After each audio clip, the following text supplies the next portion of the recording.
Friends, இன்றைக்கி 3வது நாள். நம்ம மூத்தாடு வெள்ளையம்மா எப்போ குட்டி போடுவா, உடல் அளவில் என்னென்ன சேஞ்சஸ் ஆகிருக்கு அப்படிங்கிறத நம்ம இன்றைக்கு பார்க்க போகிறோம்.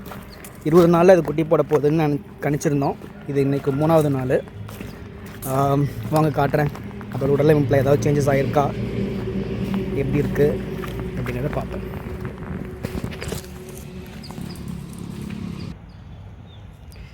இங்கே தான் இருக்குது ஆடு. மடி காட்டுறேன், ஏதாவது சேஞ்சஸ் ஆகிருக்கான்னு பாருங்கள். இன்னைக்கு கொஞ்சம் மேய்ஞ்சிருக்கு, அதனால் வயிறு கொஞ்சம் பெருசாக தெரியுது. இப்படி வச்சு பார்த்திங்கன்னா கொஞ்சம் அதோடய வயிறு எப்படி இருக்குங்கிறது தெரியும். நேற்று பார்த்த அளவுக்கு அந்த கொஞ்சம் ஒடுங்கினதெல்லாம் தெரிஞ்சதில்லை, அந்த மாதிரி எதுவும் இல்லை இன்றைக்கு. அது மாதிரி எதுவும் தெரியல. பாருங்கள், அதோட உறுப்பு பகுதி ஓகே, அதை இப்போது புழுக்க போடுது, அதனால கூட அதோட உறுப்பு மாதிரி இருக்கலாம். ஆனால் அதோட குழியில் அந்த நடுவு கோடு இருக்குது பார்த்திங்களா, அந்த கோடு கொஞ்சம் லைட்டாக விரிஞ்ச மாதிரி தான் எனக்கு தெரியுது. அந்த கோடு பகுதி முன்ன ரொம்ப சின்னதாக இருக்கும்.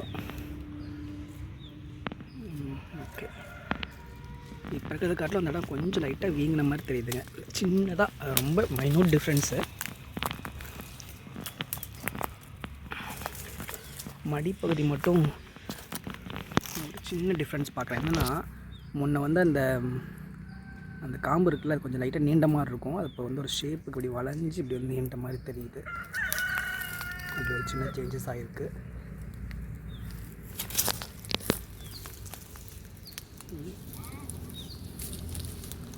அந்த மேல் பகுதி காம்பு லைட்டாக கொஞ்சம் திரண்டு இருக்குது. வேறு எதுவும் பெருசாக சேஞ்சஸ் ஆன மாதிரி தெரில எனக்கு.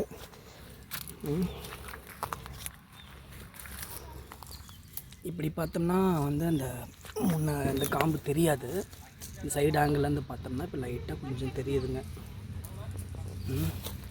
இது ஜூம் பண்ணி காட்டுறேன். இந்த சைடு ஆங்கிள்லேருந்து பார்த்தா தெரியாது, இப்போ கொஞ்சம் தெரியுது.